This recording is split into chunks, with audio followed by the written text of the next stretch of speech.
stuff. I see him around all the time. I saw him though. I hide though because he always wants to talk. But I got nothing going on in my life. It's not like I have anything he said he talked about. He always wants to sit talking to him. No, I like him, but there's nothing to talk about. I gotta hide. What about him? Still with, Hello, everybody. Welcome to week 17 of NFL Big Pick 4, the show where the NFL handicapping experts, Big Danny D and Big Brian B, will give you the best 4 picks for this coming Sunday's NFL games, to include the Big Danny D guarantee and the Big Brian B guarantee. And we missed a few shows. We haven't made much headway in terms of getting ahead on the scorecard, as you can see. We are about 500. The Big D is strong, and Big B has been making a minor comeback. Yeah. He's got some life. Yeah, that's right. The only comment I have that I want to share is that the last show we had that aired, Brian cautioned Dan on the spread for the Colts, and he said I thought that 5 cover was a little high of a Vegas spread for Colts, and they ended up winning by 4. And Dan was telling him, "Shut up! No." Yeah. Well, we got screwed in that game. Thank you, Scott. The official, that's the brother sticking up for another brother. The official made a bad call in that game, an interception return. Should have been down at the 30-yard line. Said they didn't call and made the guy. It should have been Luck was actually down. He was sacked. Then he threw the ball, but they counted it as a pass, when it should have been a sack. So the interception should never have happened. But that's the way it goes. The referees aren't perfect, so that's the way it goes. And we blew it. I blew it. Yeah, we should. Can I have an opening statement, Scott? Oh, wait, I just have one more thing to add. The other funny thing was that by game time, that line had actually dropped to a -3.5. So if you had bet at game time, it opened at a -5, and by game time it was -3.5. So if you had waited on your bet, you actually still would have won. Well, we don't have the luxury. And I'd also like to make a comment before Brian does. Just a quick comment. Go ahead. I'd like to congratulate myself for winning the Big Pick 4 Fantasy Football League this year. Away from my winning prize check in the mail and my trophy, and my crown. So I'd like to thank all the other competitors. I lost them in which the is mainly Scott, who controlled like 4 teams in the league. So thank you. And I now leave for Brian to make his opening statement. He won the Super Bowl by like 1.4 points. Yeah, I got lucky. And if you go to the record book, the team with the most points in the season was me. So I just got. Oh, it's not that. I got beat on matchups. Yeah. Well. Well, I'd just like to apologize to the fans for a 2 weeks hiatus. My brother Scott was in a meth rehab for 2 weeks. Yeah. First you were drunk, and then we had a rain delay or something, so you couldn't make it for the second week. Scott was unfortunately had to take himself to a meth rehab out in Texas. It's gone for a couple weeks, but he's clean now. So congratulations, Scott. Look, I'm not ashamed. Tell the truth. It was a sex rehab. That same like the one that Tiger went to. Oh, nice. I'm not ashamed. Tell the truth. You're a nymph. That's a much better story than the one you came up with. So what did you do there? There's some term for that. I forget what the fancy term is for that. When I'm addicted to sex, what's that called? Nymphomaniac. Nymphomaniac. Was Sam Lunk there? Oh, God. Remember the episode where he was at the sex meeting and he hit on the girl? She's hot chicks talking about how she's into sex, and he goes, "What are you doing after this?" And he goes, "Oh, sorry." But the part of the therapy was a field trip where they put toothpicks to hold up my eyelids and made me walk through Walmart. I don't get it. Are you saying all the women in Walmart are ugly and fat? Scott, don't talk about your future wife like that. How can you say that about Dawn? That's not nice. Dawn's a frequent shopper. Let's just say that's not like what you see when you go to one of those pretty people malls. You know, they have all the high-end stores. That's true. Get a little different look there in That's Walmart. true. Yeah, a little more teeth at the mall. Yeah, Kmart. It ain't no Nordstrom's or somewhere like that, you know, Yeah. where all the pretty people shop.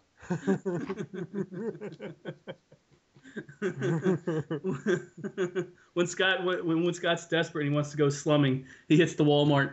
It's on all the 40-year-old fatties.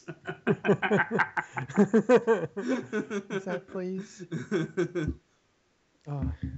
Oh yeah, come on back to my pad with my 2 kids. I'm sure they'll appreciate that. Yeah, that's got to be tough, Scott. How about Hee Haw? Cruising the singles. No, what's it called? Yeehaw. Do you ever go to Yeehaw? It's some awful place in Central Florida where they have a lot of crap.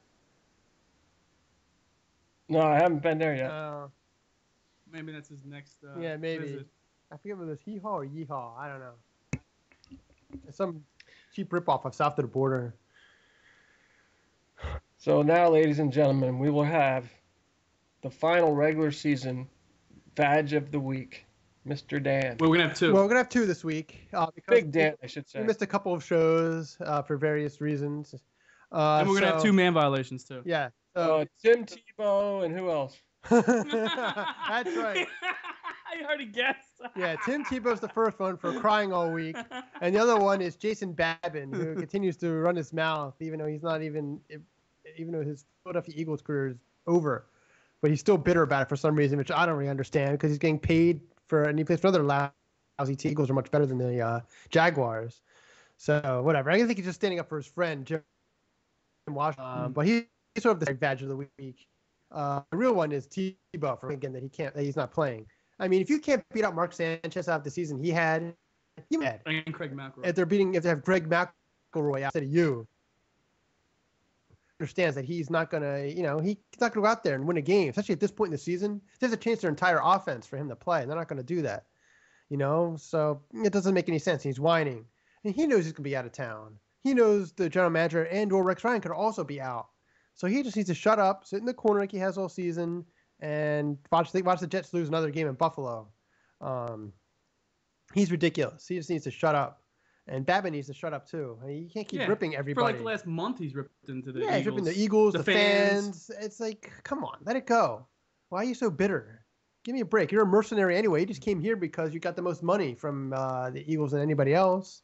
It's bullshit. It's really, I don't get it.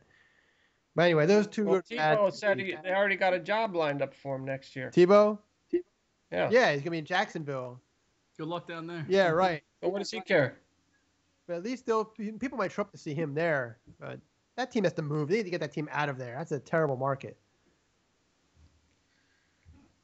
Yeah. Yeah, but that's his home turf. Sure. So he might breathe some new life into that. Yeah, but how team, long is that really? How long lasting is that really going to be for the long term viability of the franchise? I mean, the guy who owns it needs to look 20, 30 years down the road here. Tebow. 5 years. I mean, at some point, he's going to want a new stadium there. And to have a new stadium, you need to show that you're going to be there for 20 or 30 years. And I don't see that happening. They're going to be out. They're playing at least one game in London next year. And I think they're playing a game in London each of the next 4 years. And, they're building I think they just gave money in Los Angeles from city council to start building a stadium. So they're going to want a team there. And that team's a great candidate to move. Yeah, nobody cares in Jacksonville. They tarp off half the stadium. Are blacked out. Blacked out. The talent is horrible. It's a mess.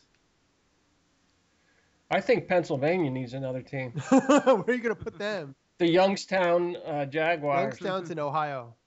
Whoops. What did I mean? York? Yeah, they have a college team there, Youngstown Penguins. Is that like how Kyle Bowler is still the quarterback of the Ravens? Yeah, that's right. hey, Scott, Boomer Esiason is not the quarterback of the Bengals anymore. I think Ken O'Brien retired too. How about Fran Tarkenton? Is he still around? Yeah, I think so. He's getting mad now. Look at him. Is he still alive? Is the question. Yeah, he's still alive. He's out of jail too after that money scheme he was a part of.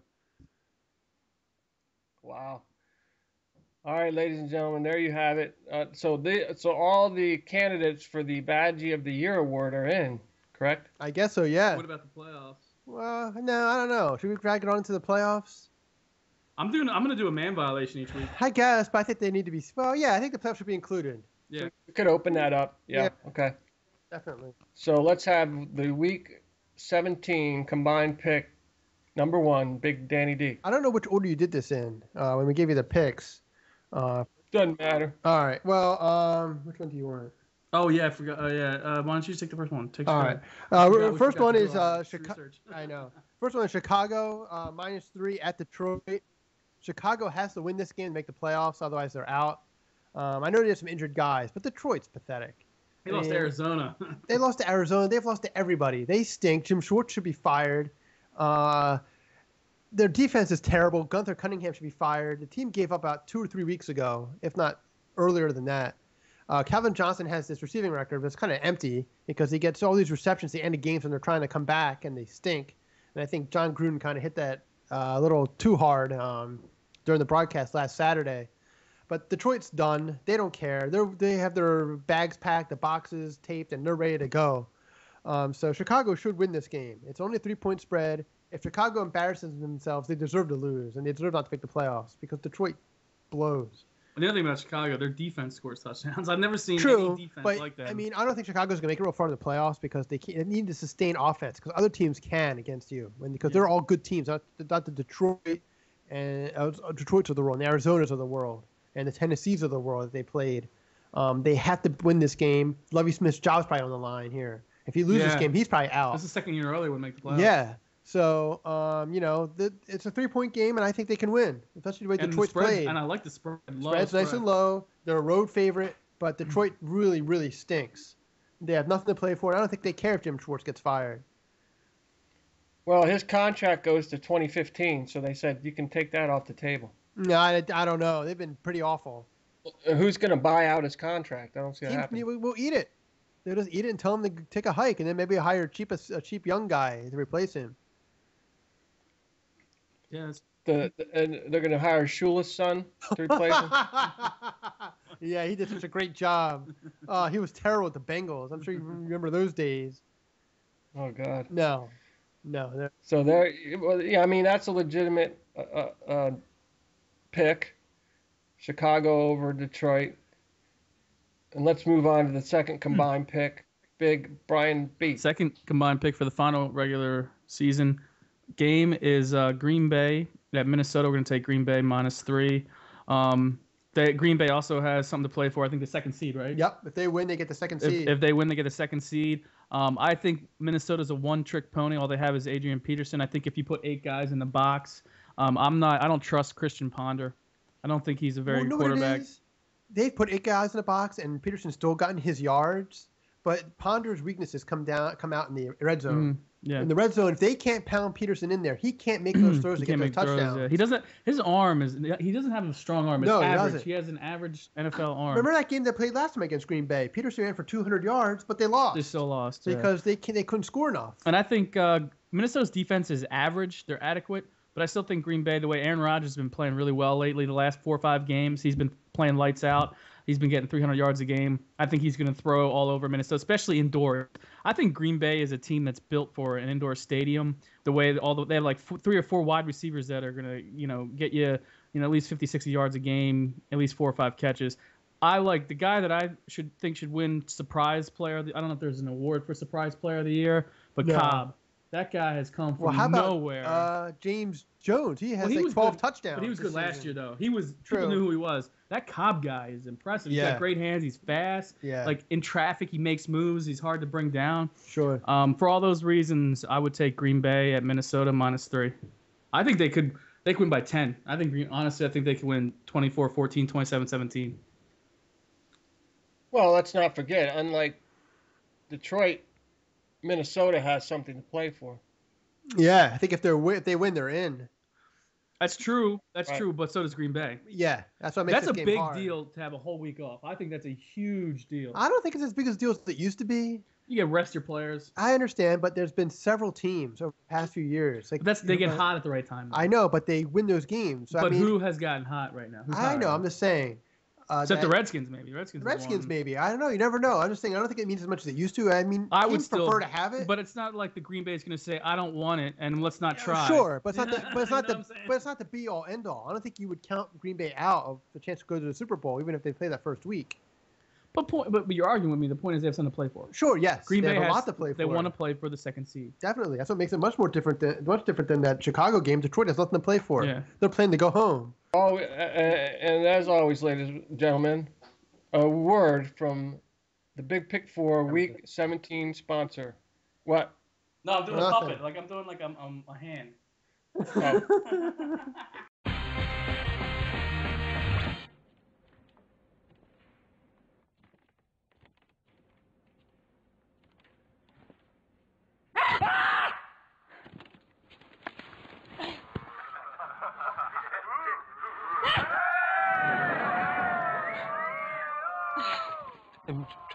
Mein tablet.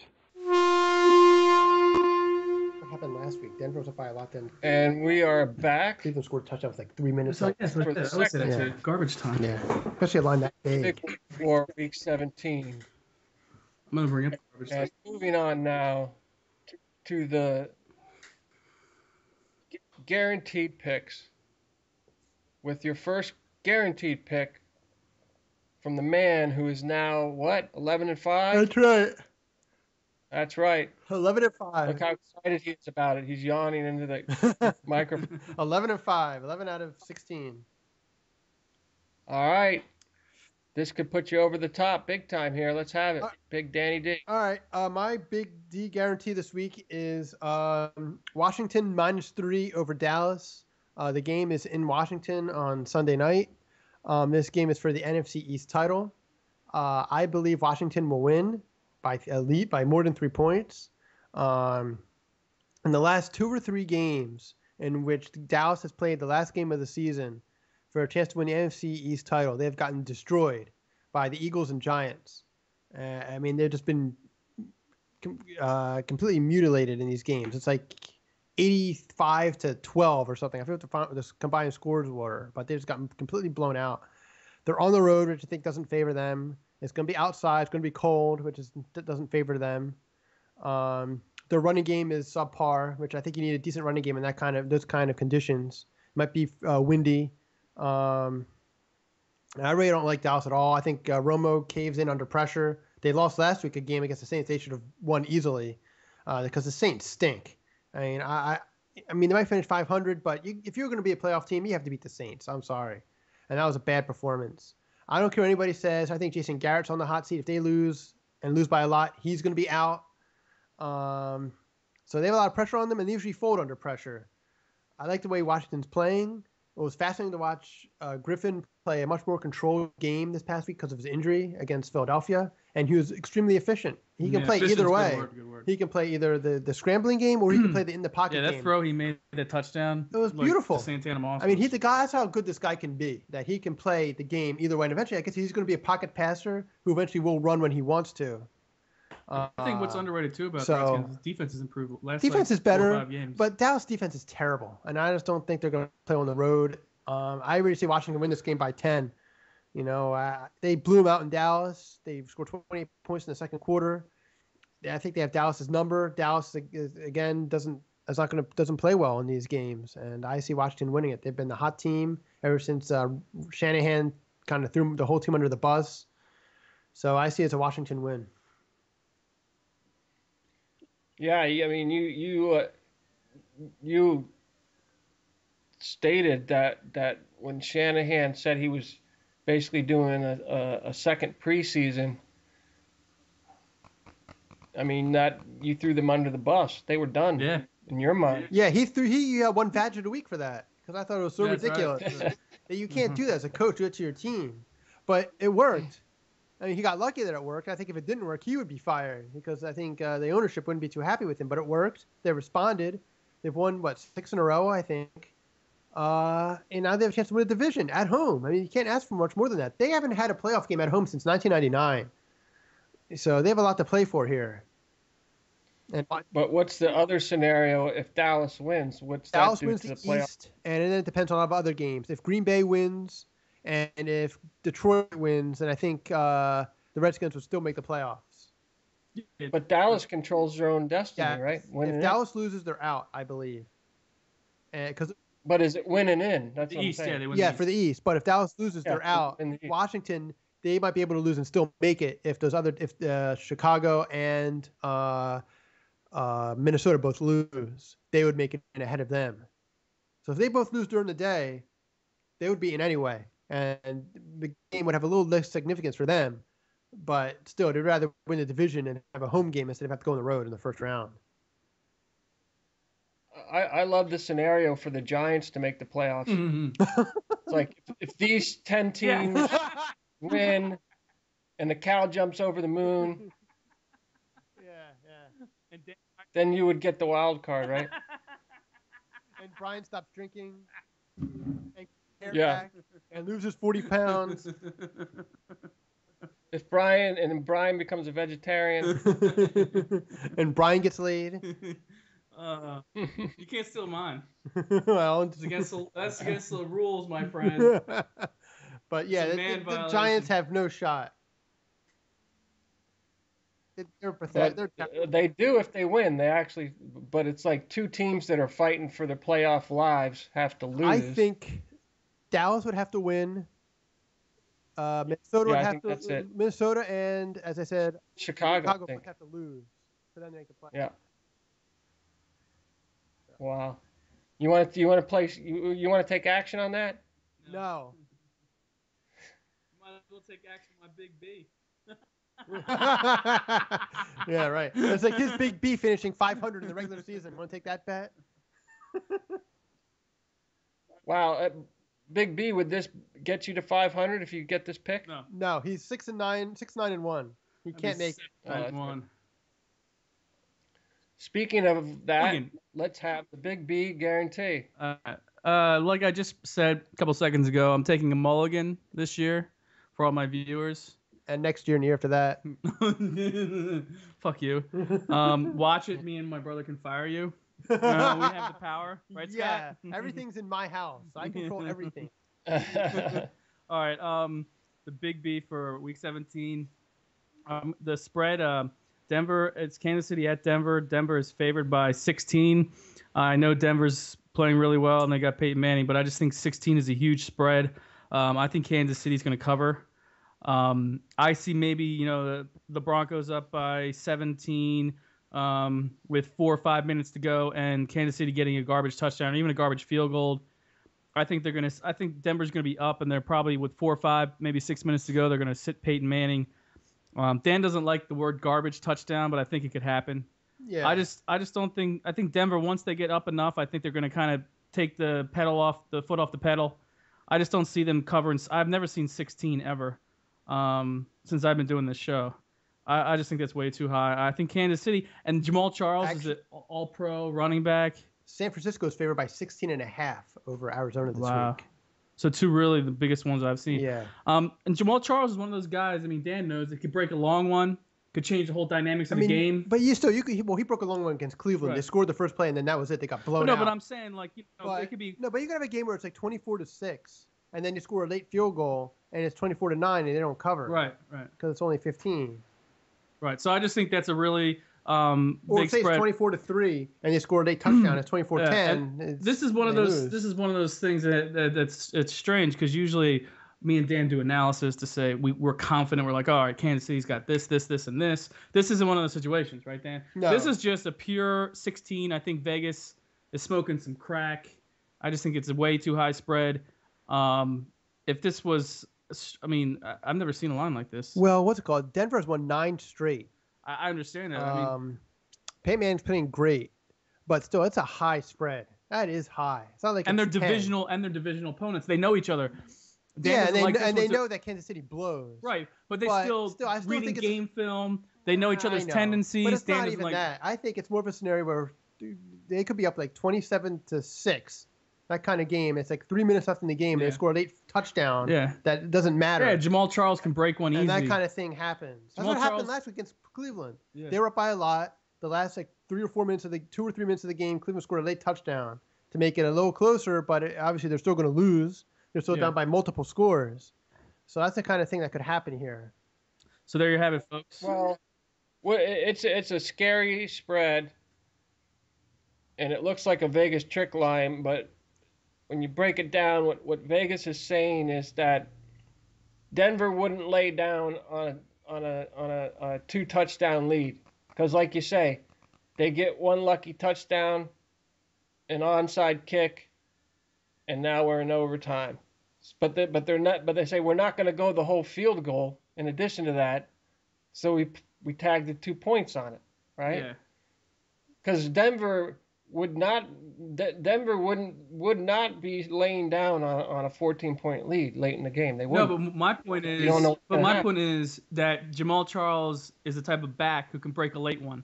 Say they're up by 17 with 4 minutes to go. Jamal Charles, he's had like 6 or 7 runs of over 60 yards this year. He can easily break one. And at that time, the defense is going to be kind of tired. Maybe they're not going to try as hard to tackle him. It can happen. It happens Well, all it's the not time. even It's that the they garbage score a touchdown, but even if they score a field goal in that situation, Yeah. and they make it a 14-point game, it doesn't cover the spread. Or a 15-point game, it doesn't cover. I mean, I know Denver's good and Peyton If they Manning. win 35-20, that doesn't cover the spread. And the other thing too, I actually did this. This is a statistic I looked up. Denver's offense is only 10th in the league. I know they're in the top 10, but I thought it would be a lot higher. They only score like 24, 25 points a game. They're not even in the top 8 or 9 point scorers in the league this year. And so I think, And I would say Kansas has something to play for, which is pride. They had a rough season with the death on the team, and Denver's been on such a run. If they win in the last game against Denver, that gives them some, some momentum going into next season. No, I don't buy that. well, also, Because the Eagles won 4 straight last season. The season they got nothing. So I don't believe in that. No, but they believe in that. That's the point. That they're going to come to play. right, and I guess just to finish my other point is that Denver is not like New Orleans. They're not like the Patriots, who are going to score 34, 35 points a game all the time. They're not a given. Denver's offense is 10th in the league, which is good, but it's not Is that 10th in points or 10th 10th in in yards? points, 10th in points per game. It's like 24, 25 points a game. So I think to cover 16, you have to be a high-powered offense. You have to be a Brady. You have to be the Drew Brees, indoors. I think even and this is going to be at Denver, so it's probably going to be cold. There's going to be elements. You have to have a lot of things go your way to win by 17 points. You have to have a defensive turnover. I'm saying they can win 35-20, which is a blowout game, but doesn't cover the spread. Yeah. 34-20 doesn't cover it. Yeah, and that's a good point. That spread is based on a passing game, and if you get into any slush or snow, or Really cold weather, the ball gets hard. slippery ball, you just can't cover that spread in the passing game. You can't do it. You're going to try to protect the ball. Run the ball. They have a good running game too. They do have a good running game. Yeah. So I mean, that is a good bet. I'm on that, no doubt. Are you? Is this like a foreshadow to your Big O? Oh, that is the big O. And there's no Is it? way that Denver All right. can cover that spread. No way. And an altitude situation. I mean, that's their home field, but still. No, I mean, like you say, elements. And like we've always said is that if from the time you were born you just jumped on every 10-point underdog in NFL, you'd be rich, right? Yeah, right. Well, I did give you that stat though. I gave Dan that stat. That teams that were 10 points or more last year only covered like 25% of the time. That's a true fact. 10 or more. And guess what? When you're the underdog, you're not covering a spread Right. as much as when you're a favorite, Yeah. right? Yeah. I mean, you're covering a spread, but still, that's 10. You would never. To me, it'd be much harder to bet on a 10-point favorite than a 10-point underdog. I'd much rather bet on a 10-point underdog. Well, you look at. This year.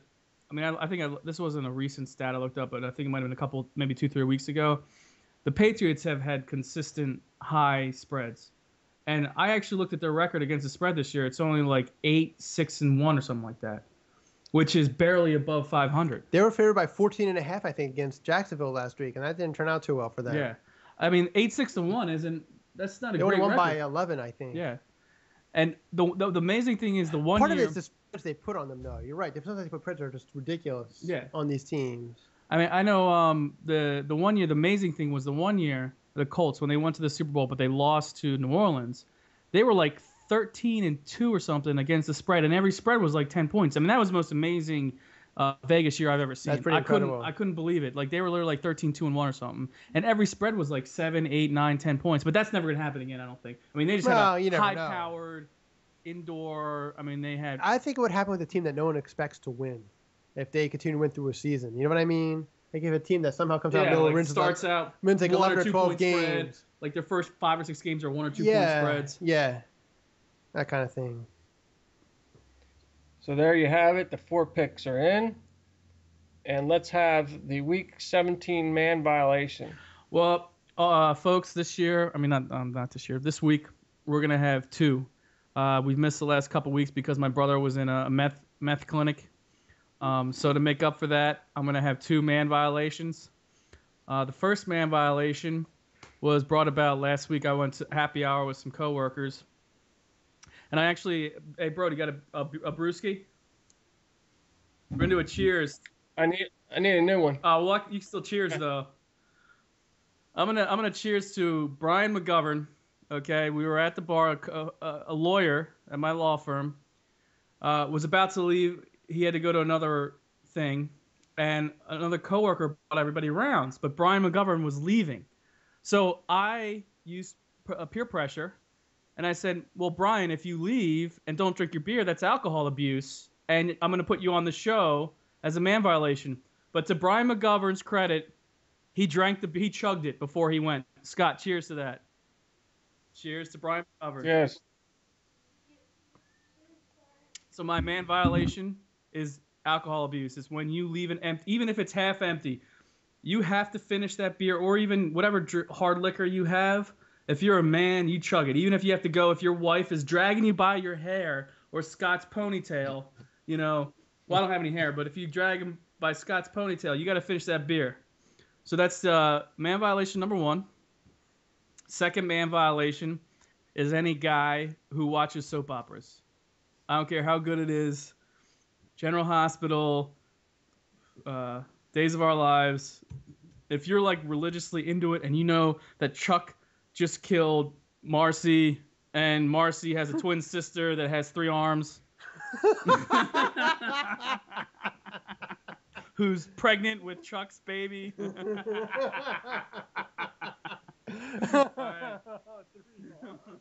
Is there any guys that watch those?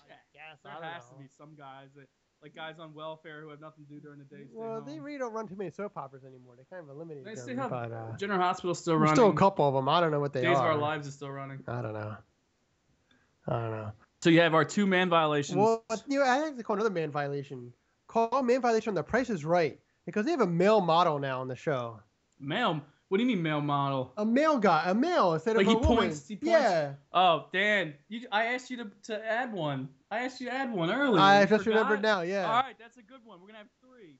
Well played, Dan. Well played. That is an excellent man violation. I mean, I know they're about equal rights and all this stuff. But and yeah, whatever, come on. It's like a waitress or waiter at Hooters. You can't have a male fucking waiter. I don't care about equal rights. At and everything. Hooters. At Hooters, yeah. Yeah. Good one. Good Yeah, one, Dan. Thank you. Yeah. Cheers to Dan. I mean, Bob Barker never would have let this happen. Yeah. Oh He was always grabbing her ass. my God, he had so many sexual Yeah, harassment no, suits he had like against him. 100. I wonder how many kids he's fathered over the years. That guy. I think the word sexual harassment in German is Bob Barker. Yeah, right. Yeah, he was a nasty old man. Is he still alive? Yeah. All I can think of is neuter your pet. Yeah. Like, of all the causes in the world, that's like he's so adamant about that. Get your spayed or neutered. They should know that to Yeah. him. I just like in Happy Gilmore when he's like, the price is wrong, bitch. And he punched him, but then Bob Barker ends up beating him up. Yeah. Excellent. So let's have our Week 17 recap. You are picking your Bears. A team that is known as the Bears. The Bears. You're a Crappy Pack- sound effects. Come on, he puts a lot of time and effort into those sound effects. Okay, so there you have your Week 17 picks. Your Bears, Packers, Skins, Chiefs. Final comments, Gurus. This is the first time that I can remember that the Big O has piggybacked off the Big B. Yes, No, it's our last regular season week. Let's make it a good one. We need to go do as well as we can. Gotta beat Brenton. Because Brenton just has to go 2-2 this week, and he wins. We're one behind Brenton, the fellow coworker. One behind. Yeah, so we need to win we need to go 3-1 or better to beat him. So it's coming down to the wire here. Yeah. I think these are really solid We're picks. 9. Yeah, bomb the 9. Runner on second, Runner down on by second. 1 run. Ryan Howard comes to the plate. Fuck you. It's Chase Utley. I'd rather have A lot, Howard. Ryan Howard. you know, you got a couple games where you could get hooked, you know, at the 3.5.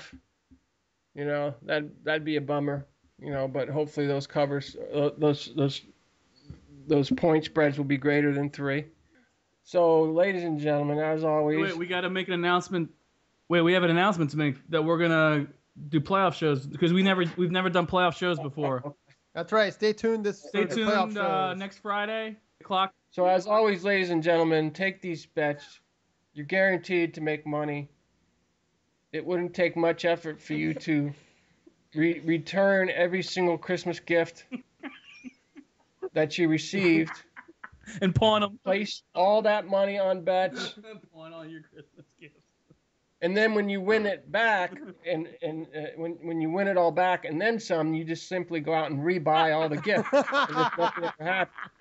But now you're also pocketing cash. That's right. So the very simple strategy that you can implement without having to watch an infomercial. So go out, place your bets, and as always, Score with Big Big Four. Four.